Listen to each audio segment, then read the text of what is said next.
தேவேந்திர பூபதி அவங்க வந்து தொகுத்திருக்காங்க இந்த நூலை. இப்ப பார்த்தா ஒரு 3 பேரோட பார்வையில ஜெயபாலன் ஐயாவோட அந்த இத்தனை நாள் அவர்களுடைய பழக்க வழக்கங்கள், நட்பு, அவர் குறித்த அவருக்கு கவிதை மீதுள்ள ஆர்வம், இந்த மாதிரி அவர் குறித்த அந்த ஒரு புகழை போற்றுகின்ற கவிதைகளா இந்த கவிதைகள் வந்து இருக்கு. உள்ளபடியே இது ஒரு 80வது வயதுல அவர் முன்னாடி இந்த தொகுப்பு வந்து நிகழ்றது வந்து ஒரு மிகப்பெரிய ஒரு நல்ல விஷயமா நான் பாக்குறேன். இந்த தொகுப்புல தொகுத்திருக்கிற எல்லாருக்கும் என்னோட அன்பையும் வாழ்த்தையும் சொல்லிக்கிறேன். இந்த தொகுப்புல முதலாவதாக இந்த தொகுப்பை அறிமுகம் செய்து பேசுவதற்காக கவிஞர் வேல்கண்ணன் அவர்களை அன்போடு அழைக்கிறேன்.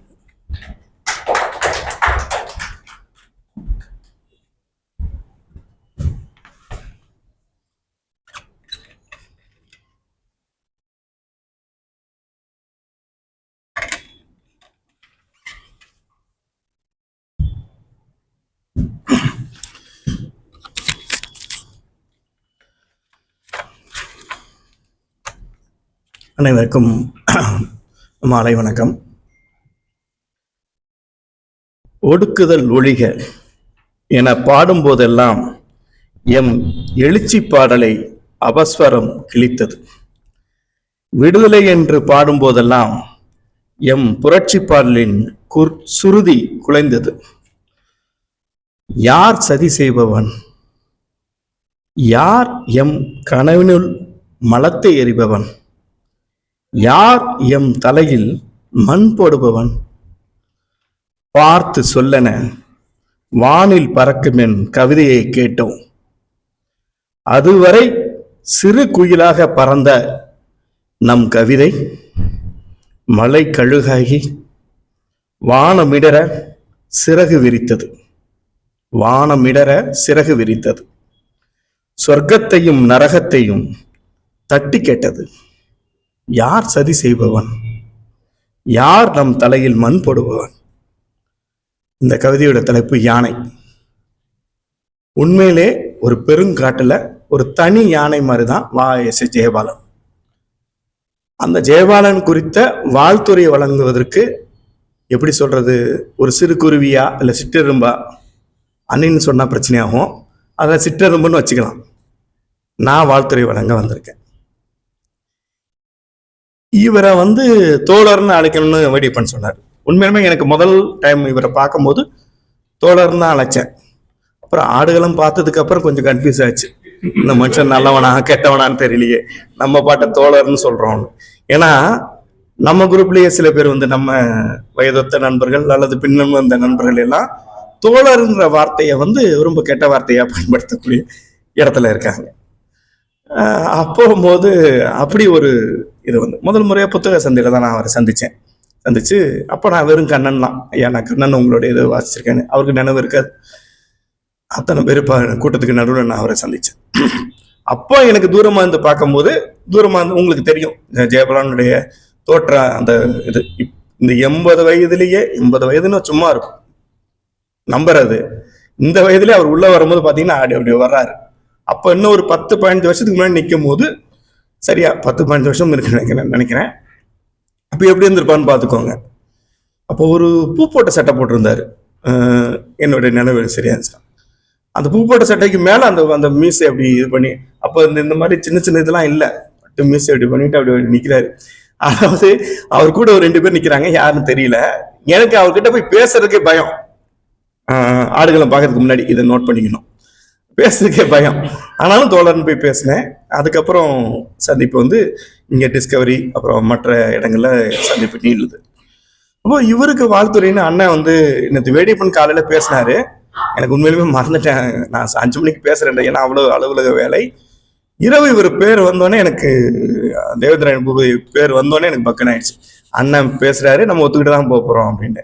அதே போல ஒத்துக்கிட்டேன். வேடிப்பட்ட சொல்லும் போது அண்ணன் பேசினாருன்னு நீங்க என்ன சொன்னீங்க, ஓகே தானே சொன்னீங்க அப்படின்னு. ஆமா அதுதான் ஓகே ரைட். அது போல நேற்று இரவு இது முடிவாகி இன்னைக்கு பேச வேண்டிய சொல். எனக்கு நான் அண்ணன்ட்ட கேட்டேன்னா, அண்ணா வாழ்த்து தானே கொடுக்க முடியும், அவரது போய் எப்படின்னு. இல்லடா தம்பி நீ படிச்சுட்டு பேசு அப்படின்னாரு. உண்மையுமே இதுல தேர்ந்தெடுத்துக்கப்பட்ட கவிதைகள் 4 அம்பிகா சொன்ன மாதிரி 4 கவிஞர்களுடைய கவிதைகள். ஜெயபாலன், சேரன், தேவேந்திர பூபதி, சல்மா. ஸோ எனக்கு என்னன்னா, இது இது நான் இப்படி பேசுறேன். இந்த 4 கவிதைகளுமே நான் தேர்ந்தெடுத்த அந்த நபரை நான் முதல்ல நன்றி சொல்ல விருப்பப்படுறேன். வாழ்த்துக்கள் கூட. ஏன்னா இந்த பாளையத்தை தொலைந்து தேடுதல் இருக்குல்ல, இந்த 4 பேருடைய கவிதையிலையுமே அது உட்காருது. இது ஒண்ணு. தொலைதல், தேடுதல், துளாவுதல். அதை விட்டுட்டு தேடுறதில்லை. என் பாலியத்துல இவ்வளவு சோகங்கள், இவ்வளவு இழப்புகள், இவ்வளவு பிரிவுகள் இருக்குதுன்ற அந்த விஷயத்தை எடுத்து பார்க்கறது. ஏன்னா பாலியத்தை நினைக்கும் போது நமக்குள்ள ஒரு சுகமான ஒரு விஷயம் அடிக்கும். அது இதுல இல்லை. இது ஒரு முக்கியமான விஷயம். அப்புறம் ஜெயபாலன் தோழருக்கு வருகிறேன். இப்போ 80 தான் கடந்திருக்கிறான்றத அந்த எண்ணிக்கையை நம்ம எடுத்துக்கிட்டோம்னா, ஒரு எண்ணிக்கை, ஒரு கணக்கீடு, 25 ஆண்டுகள் ஒரு தலைமுறைன்னு ஒரு 30, 20, 25, 30, 25 தான். இப்போ நான் பினான்ஸ்ல இருக்கிறதுனால 15 தாண்டினாலே இன்னொரு தலைமுறைன்னு சொல்றானுங்க. அது பினான்ஸோடைய செக்டரோட இது அண்ணனுக்கு தெரியும். அது ஏன் அந்த மாதிரி கணக்கீடு பண்றாங்கன்னு. அவன் 16 வயசுனாலே அவனுக்கு அடுத்த தலைமுறைக்கு வந்துட்டான்ற மாதிரி ஒரு சொல்லப்படாத ஒரு குறியீடு இருக்கு அதுல. ஆனா 25 வயது எடுத்துக்கிட்டா கூட இது ஒண்ணு. அதுக்கப்புறம் இன்னொரு விஷயம் இருக்குது. அவருடைய முதல் கவிதை வந்தது, அதுல நோட் பண்ணியிருக்காரு, 1959. அப்படி பார்த்தா கூட 67 ஆண்டுகள். அப்போ எழுத்துல அல்லது கவிதையில அல்லது கலை இலக்கிய செயல்பாடுகள்ல 3 தலைமுறை தாண்டி இருக்கிறார். 2 தலைமுறை தாண்டி 3ஆம் தலைமுறை இருக்கிறார். இப்ப இந்த இடத்துல நம்ம வாழ்த்துறைன்றது சரியான வார்த்தையான்றது எனக்கு தெரியல. ஆனாலும் கவிதையை வாசித்து அதுல இருந்து கிடைக்கக்கூடிய விஷயங்கள் இருக்குல்ல, அது உங்களோட ஷேர் பண்ணதான் அன்னைக்கு வந்தது.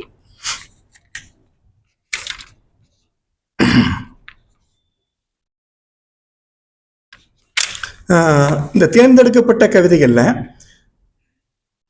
ஜெயபாலனுடைய கவிதையா முதல் கவிதையா ரொம்ப சரியாக பொருந்தி இருக்கிற மாதிரி தெரியுது இந்த ஆண்டுகள்ல இருந்து பார்க்கும்போது.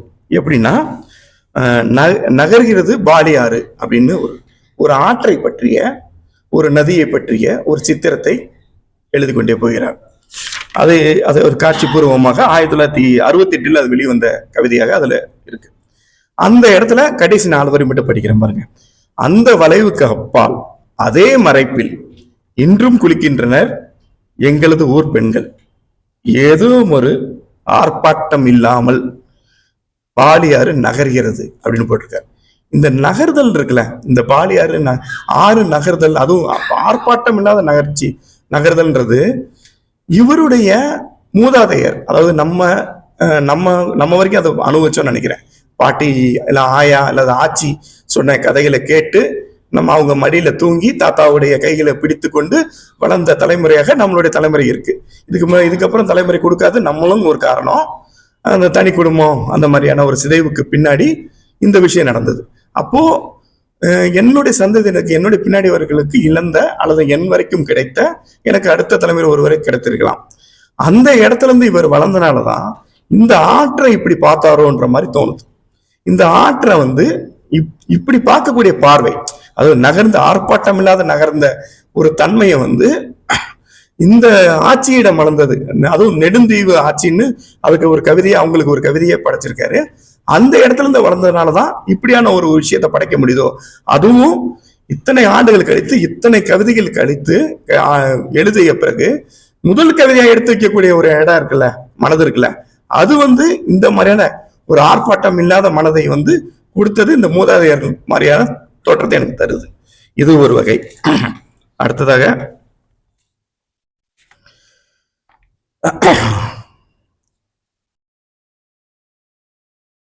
இந்த வாசிப்பு இன்பத்துக்காக சில கவிதைகள் நம்ம எழுதியிருக்கோம். சிறு வயதுல பாலியத்துல எழுதியிருக்கோம்.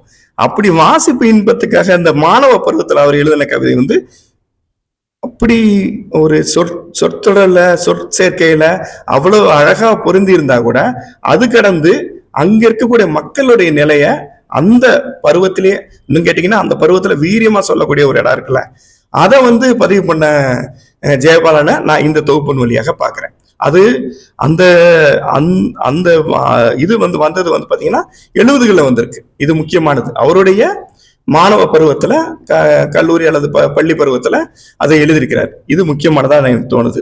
அதே போல 1981 ஏன்னா இந்த ஆண்டுகள்லாம் ஏன் குறிப்பிடுறேன்னா,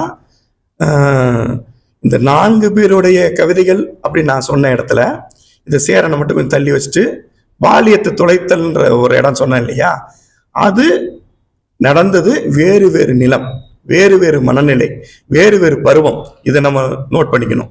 இந்த மீதி இருக்கக்கூடிய 2 பேரை தவிர்த்துட்டு இந்த சேரனுக்கும் ஜெயபாலனுக்கும் ஏற்பட்டக்கூடிய சூழல், அங்க இருக்கக்கூடிய அரசியல், சமூக பொருளாதார நெருக்கடி, இது எல்லாம் நம்ம மனதில் வந்துடணுன்றதுக்காக தான் இந்த ஆண்டை நான் நோட் பண்றேன். 1981 அந்த ஈழத்துல ஏற்பட்டக்கூடிய விஷயங்கள் எல்லாத்தையும் மனதில் வைத்துக்கொண்டு இந்த கவிதையை அல்லது இவருடைய எழுத்துக்களை வாசிக்க வேண்டும் என்பது என்னுடைய இதுவா இருக்குது. ஏன்னா அந்த வசந்த காலம் 1971 வசந்த காலம்னு ஒரு கவிதை இருக்காரு. எனக்கு தெரிஞ்சு இப்படியான ஒரு எதிர் விமர்சனத்தோட, அதுவும் கடுமையான ஒரு சொற்களோட எப்படி அப்படி எழுத முடியும்? அந்த சமயத்துல எழுதுறதுக்கு ஒரு வலிவு இருக்கணும் இல்லையா, மன தைரியம் இருக்கணும் இல்லையா. அது காம்ப்ரமைஸ் பண்ணிக்காத, இன்னைக்கு வரைக்கும் காம்ப்ரமைஸ் பண்ணிக்க முடியாத அந்த மனநிலை இருக்கு இல்லையா, அதை நான் வணங்குகிறேன். அந்த அந்த அதுல சில வரிகளை மட்டும் நான் வாசிக்கலான் இருக்கேன். இருண்ட அந்த கிராமங்கள் தோறும் எத்தனை எத்தனை இள ஞாயிறுகள் கரிசல் மண்ணுக்குள் புதைக்கப்பட்டன. குயிலில் பாட திருமண ஊர்வலம் போல வந்த 71 வசந்த காலம் ஆந்தைகள் அலற மரண ஊர்வலமாக கழிந்தது. இத 81 யாழ்ப்பாணத்திலிருந்து எழுதுறாரு. தலைப்பு வசந்த காலம் 1971 போட்டே எழுதுறாரு. இது முக்கியமானதா நான் பாக்குறேன். எங்கள் கிராமங்கள் மண் வளம் மிகுந்தவை, எதை புதைத்தாலும் தோப்பாய் நிறையும். இப்போ இந்த கவிதையோட பின் வரிகள் இது. இப்ப இங்கிருந்து இந்த முன்னாடி இருக்கிற கவிதைகளை வாசிக்கும் போதுதான்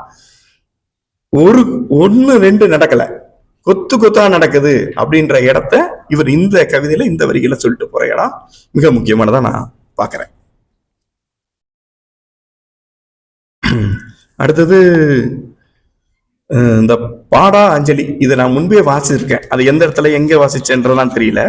அந்த அவருடைய படைப்புகள் நான் வாசிச்சேன் அப்படின்ற சொல்லி நான் ஒரு அணுகுன இடத்துல கூட அதுக்கு முன்பு கூட வாசிச்சிருக்கலாம். அதுல ரொம்ப முக்கியமான ஒரு வரி, இது நீங்க கேள்விப்பட்டிருக்கலாம். ஜெயபாலன் சொல்லும் போதே இந்த ஐக்கானிக் வரி நீங்க கேள்விப்பட்டிருக்கலாம். உதிர்கிற காட்டில் எந்த இலக்கி நான் அஞ்சலி பாடுவேன், உதிர்கிற காட்டில் எந்த இலக்கி நான் அஞ்சலி பாடுவேன்.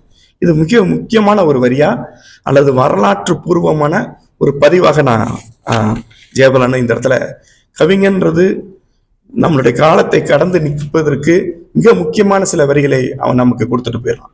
அது அந்த காலத்துடைய வழியை கடந்து அந்த சூழலையே நம்ம கொண்டு போய் அந்த இடத்துல பொருத்தி வச்சிடும். இது மிக முக்கியமானதா நான் பாக்குறேன். அதுல கடைசி 4 வரிகள் மட்டும் படிச்சிடறேன் அந்த கவிதையில. அகலும் வலசை பறவைகளின் புலம்பல்கள் தேயும் மண்ணில் மொட்டை மரங்கள் பாடுகின்றன, மொட்டை மரங்கள் பாடுகின்றன. வரலாறு காடுகளை பூக்கச் செய்யும், வரலாறு காடுகளை பூக்கச் செய்யும்.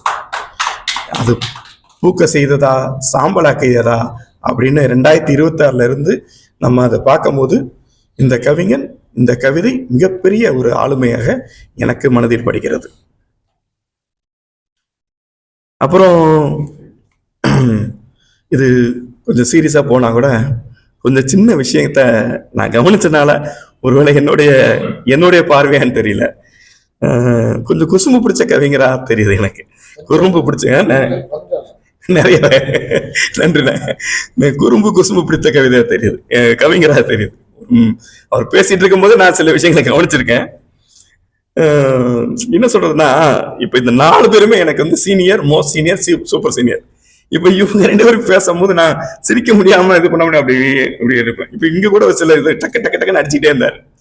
இப்ப இதுல என்ன ஒரு முக்கியமான விஷயம்னா, 37வது பக்கம் ஒரு கவிதை இருக்கு. அதை நான் வாசிக்கிறேன், நீங்களே புரிஞ்சுக்கோங்க. இல்ல தேர்ந்தெடுத்த கவிதைகள்ல நான் எப்படி நதியை பத்தி, ஒரு ஆற்றை பத்தி, ஒரு ஆட்சியிடம் வளர்ந்த ஒரு குழந்தை வாழ்க்கைய, கவிதைய, காட்சியை எப்படி நிதானமா பார்க்கக்கூடிய ஒரு தன்மை உள்ள ஒரு கவிஞனா மாறுறான்றது இங்க நான் பதிவு பண்ணேன் இல்லையா. அதே சமயத்துல இந்த கவிதையை பாருங்க, 2002 நார்வேல இருந்து எழுதுறாரு. சரியா, அந்த கவிதையை வாசிக்க போறதுல என் கதை அப்படின்னு எழுதுறாரு. ஒரு பெண் ஒரு ஆணுக்கான ஒரு தொடர்புள்ள ஒரு கவிதையா இருக்குது. இதுல அவர் அந்த கவிதையை முடிச்ச பிறகு இந்த தொகுப்புல அவர் எழுதியிருக்காரு. மனம் இறங்கி என்னை திருமணம் செய்து எனக்கு வாழ்வளித்ததாக கூறும் என் மனைவி பற்றிய கவிதை. எவ்வளவு நக்கல் பாருங்க. மனம் இறங்கி என்னை திருமணம் செய்து எனக்கு வாழ்வளித்ததாக கூறும் என் மனைவி பற்றிய கவிதை. சரியா? சரி, அவங்க வாழ்க்கை கொடுத்ததாவே இருக்கட்டுமே. சரி, அதை ஒத்துக்கிட்டு போலாம்ல. வாழ்வளித்ததாக அவங்க நினைச்சுக்கிறாங்க அப்படின்றது நமக்கு இங்க நோட் பண்றாரு. அதுவே அடுத்த கவிதை, அது போய் சொல்லலைங்க. அடுத்த கவிதை யாருக்கு கொடுத்துருக்கான்னு பாருங்க. தமிழக, இது எழுது, அது 2002 நார்வே, இப்ப 2011 கன்னியாகுமரி. அப்படியே லொகேஷன் மாத்திக்கோங்க. தமிழக கடற்கரையில் ஒரு தோழியுடன் உலாவிய போது இடம்பெற்ற உரையாடல்கள் கவிதையானது. பேசுறதே கவிதையா இருக்குதான். இக்கவிதை உலகளாவி அதிகம் பாராட்டை பெற்றது. இது ரொம்ப அவசியம் அப்படின்வாங்களோ சினிமால. இது ரொம்ப அவசியம் அப்படின்வாங்க இன்சியல் போடும்போது. வினுச்சக்கரவர்த்தி சொல்லுவார் நினைக்கிறேன் அந்த டயலாக். அதுலதான் மிக முக்கியமான கவனிக்கணும். அதுலதான் இந்த தலைப்புக்கான அந்த கவிதை இருக்கு. சாகிற வரைக்கும் வாழ்கிற வயசு அப்படின்னு. சோ எவ்வளவு குறும்பு, எவ்வளவு மிகப்பெரிய பெருங்காவலனாக கவிஞனாக இருந்திருக்கிறான்றது இந்த ஒருமைன்றது கவிஞனுக்கான அந்த தன்மை. தவற எடுத்துக்கொள்ள வேண்டாம். அந்த கவிதையை படிச்சிடலாமா? சரி. கவிதையின் தலைப்பு நீலம், ப்ளூ. தோழி, காலமாய் நுரைகள் உடைகிற மணலில் சுவடுகள் கரைய சிப்பிகள் தேடிய உலா நினைவிருக்கிறதா? கடலிலும் வானிலும் தொடர்கிற நீளமாய் நம்மிலும் ஏதோ படர்கிறது என்கிறேன். மீன் கொத்திய நாரையாய் நிவிழ்ந்தாய், உன் கண்ணில் எத்தனை பிம்பம் அசையும். அடே அப்பா, வர்றே வா. வாழ்ந்திருக்காங்க. அந்த வாழ்தான்ற ஒரு டைலாக் இருக்குல்ல, வாழ்ந்திருக்காங்க. ஆண்டு பலவாகினும் நரையிலா மனசடா உனக்கென்றாய். ஆண்டு அப்பவே நரை விழுந்துருச்சுன்னு நினைக்கிறேன். ஏதோ ஒண்ணு அறிவு கொடுத்துருக்கு, ஆனாலும் அதை எதுக்கு ஏட்டல. ஆண்டு பலவாகினும் நரையிலா மனசடா உனக்கென்றாய். தோழி, இளமை என்பது வாழும் ஆசை, இளமை என்பது கற்றிடும் வேட்கை, இளமை என்பது முடிவிலா தேடல். இன்னும் முடியல, இருங்க. இளமை பிறரை கேட்டாலும் நயத்தலும், இளமை என்பது வற்றாத ரசனை, இளமை என்பது நித்திய காதல். இன்னும் முடியல. இளமை என்பது அயராது ஆடலும் பாடலும் கூடலும் என்றே. தோழி, உனக்கு வயசு என்ன? என்ன இது பாருங்க. தோழி, உனக்கு வயசு என்ன? இதெல்லாம் தோழா உனக்கு வயசு என்ன? இப்ப அவங்க கேக்குறாங்க. தோழி, எனக்கு இப்ப இவர் சொல்றார், சாகர வரைக்கும் வாழ்கிற வயசு. கிரேட்.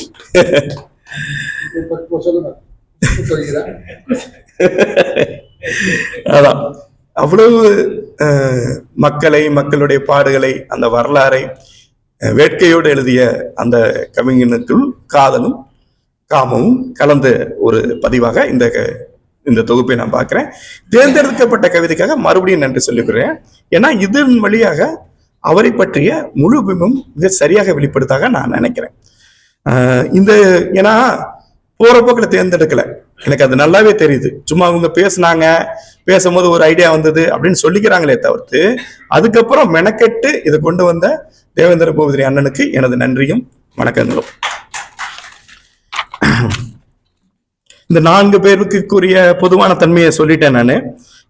தொலைதல், அப்புறம் இவரு எந்த இலைகளுக்கு நான் அஞ்சலி செலுத்துவது என்று சொல்ற மாதிரி சேரன் ஒரு இடத்துல சொல்றாரு, ஒரு இலை கூட விழவில்லைன்னு எழுதுறாரு. அதே போல இவர் ஆட்சிட்ட வளர்ந்த மாதிரி சேரன் கிட்ட உம்மா இல்லாத உலகு, தாலாட்ட வராத காற்று அப்படின்னு ஒரு கவிதை வருது. தேவேந்திர பூபதியை பொறுத்த வரைக்கும் 2 அம்மாவை பற்றிய ஒரு அம்மாவை தொலைத்து அது ரொம்ப முக்கியமான வரிகள். அந்த வரியை வாசிக்கலன்னா, தேசத்தை கடந்து கொண்டிருக்க பிறகும் நீ விரும்பியது அந்திமா கால இறைமை மட்டுமா? உன் பயணத்தில் நீ எடுத்து சென்றது யாருடைய பிஞ்சு விரல்கள் அப்படின்னு அம்மாவை பற்றியும் அப்பாவை பற்றியும், அதாவது தன்னுடைய மூதாதையை பற்றியும் பதிவு பண்ணியிருக்கிறாரு. சல்மா கிட்டையும் அந்த முன்னோர்கள் பற்றிய ஒரு தொலைதலும் ஒரு தேடுதலும் இருக்கத்தான் செய்யுது. இது முக்கியமானதா நான் பாக்குறேன். இந்த 4 பேருக்கு நான் முக்கியமான இல்ல சுடுதண்ணி பின்னாடி இருக்கு. இந்த பொதுவான தன்மையாக, இந்த தொகுப்போட பொதுவான தன்மையாக நான் பாக்குறேன். அதே போல 40ஆம் பக்கத்தில் இருக்கக்கூடிய கவிதையும் 62வது பக்கத்தில் இருக்கிற கவிதையும் மிக சரியாக பொருந்தி, அல்லது எதிர் திசையிலிருந்து அல்லது நேர் திசையிலிருந்து எதுனாலும் எடுத்துக்கலாம். நீ எப்படிடா மாறி மாறி சொல்றேன்னு நினைக்காதீங்க. இந்த இதை நீங்க வாங்கி வாசிக்கும் போது தெரியும். இந்த 40வது கவிதையும் 64வது கவிதையும் கருத்தியல் ரீதியாக ஒரே புள்ளியில் நின்று கொண்டு வேறு வேறு முகத்தை பார்க்கிறது. ஒரு உதாரணத்துக்கு சொல்லணும்னா, அல்லது நமக்கு தெரிந்த ஒரு உதாரணத்துக்கு சொல்றதா, வானதாசன் பார்த்த தெரு வேறு, கலாப்பிரியா பார்த்த அதே தெரு வேறு, விக்ரமாதித்ய நம்பி பார்த்த அதே தெரு, வண்ணலன் பார்த்த அதே தெரு. இந்த 4 பேரும் ஒரு தெருவை எப்படி வேறு வேறு விதமா பார்க்கிறாங்களோ அதுபோல ஒரு கருத்தியில் நின்று கொண்டு இருவரும் சேரனும் இவரும் வேறு வேறு விஷயத்த பார்க்கறாங்க. அது இந்த 2 பேரையும் நான் இந்த இடத்துல நான் ஈழம் சார்ந்த, அதனுடைய வரலாறு சார்ந்த, அதனுடைய மக்கள் சார்ந்த, அதனுடைய துன்பங்கள் சார்ந்த, துன்பியல் நாடகங்கள் சார்ந்த இந்த விஷயத்தோடு சேர்ந்து நான் அதை அந்த புள்ளியில் நின்று கொண்டு நான் அதை பார்க்கிறேன், அந்த 2 பேரும் மட்டும். அப்புறம் அந்த லைனை நான் மறுபடியும் சொல்லிட்டு நான் என்னுடைய முடிவுக்கு வந்துடுறேன். உதிர்கிற காட்டில் எந்த இலைக்கு நான் அஞ்சலி பாடுவேன் அப்படின்ற மாதிரி நான் இது கொஞ்சம் பாசிட்டிவா எடுத்து, அதே போல வா.எஸ். ஜெயபாலன், சேரன், தேவேந்திர பூபதி, சல்வா இவங்களுடைய செயலுக்கு, கருத்தியல், கவிதை, இலக்கிய செயல்பாடுக்கு நான் எப்படி வாழ்த்துறை சொல்வது என்பதை மிக கேள்விக்குறியோடு நான் நின்றுட்டு இருக்கிறேன். இது எல்லாத்துக்கும் பொருந்தி போற மாதிரி, குறிப்பா தோழர் ஜெயபாலனுக்கு பொருந்தி போற மாதிரி, அல்லது எழுதக்கூடிய இலக்கிய பைத்தியம் பிடித்த நம்மள மாதிரியான ஆட்களுக்கு மகாகவி பாரதி பாடிய சில வரிகளை நான் இங்க சொல்லிக்கிறேன். அதுக்கு முன்னாடி இந்திரன் சார் உள்ள வந்தோடனே ஒன்று கேட்டார். ஆனா ஆரம்பத்திலே சார் தான் எனக்கு, எங்களை பொறுத்த வரைக்கும். ஏன்னா அவர் அப்படிதான் டிப்டாப்பான ஒரு இடத்துல இருப்பாரு. சட்டம் மட்டும் கலக்கறதா போடுவாரே தவிர இன்செர்ட் பண்ணாம நான் பார்த்ததே இல்லை. அதனால ஆரம்பத்திலிருந்து நான் பார்க்கும் போதுலேருந்து அவர் சார்ந்தா கூப்பிடுறது அதுதான் நமக்கு இணக்கமா இருக்குது. ஓகே, உள்ள வந்தோடனே கேட்டாரு, வாழ்த்திக்கிட்டே இருக்க நல்லதுதான் அப்படின்னாரு. அப்ப நான் சொன்னேன், உங்ககிட்ட இருந்து வந்திருக்கோம், அப்புறம் வாழ்த்திக்கிட்டே தான் இருக்கணும், வேற என்ன பண்றது அப்படின்னு. நல்லதுதான் அது, விடு அப்படின்னாரு. அதுதான் நிம்மதியானது அப்படின்னாரு. சரி, அதுதான் உண்மை. இங்க இருக்கக்கூடிய எல்லாரும் சார்பாகவும் அந்த பாரதியுடைய கவிதையை தனிப்பாடல நான் சொல்லிடலாம்னு நினைக்கிறேன். நிலவையும் வானத்து மீனையும் காற்றையும் நேர்பட வைத்தங்கே, குழாவும் அமுத குழம்பை குடித்தொரு கோல வெறி படைத்தோம். நிலாவையும் வானத்து மீனையும் காற்றையும் இங்க வைக்கிறான் பாருங்க. நேர்பட வைத்தங்கே, குழாவும் அமுத குழம்பை குடித்தொரு கோல வெறி படைத்தோம். உலாவும் மனச்சிறு புள்ளினை எங்கனும் ஓட்டி மகிழ்ந்திடுவோம். பாலாவின் கனிச்சுளை வண்டையில் ஓர் வண்டு பாடுவதும் வியப்போ அப்படின்னு. பைத்தியம் பிடித்த நமக்கு இதெல்லாம் வியப்பு கிடையாது. கடந்து அதை உள்வாங்கி கடந்து செல்வோம். என்னுடைய வணக்கங்களும் வாழ்த்துகளும் வா.எஸ். ஜெயபாலன் அவர்களுக்கு. மிக்க நன்றி.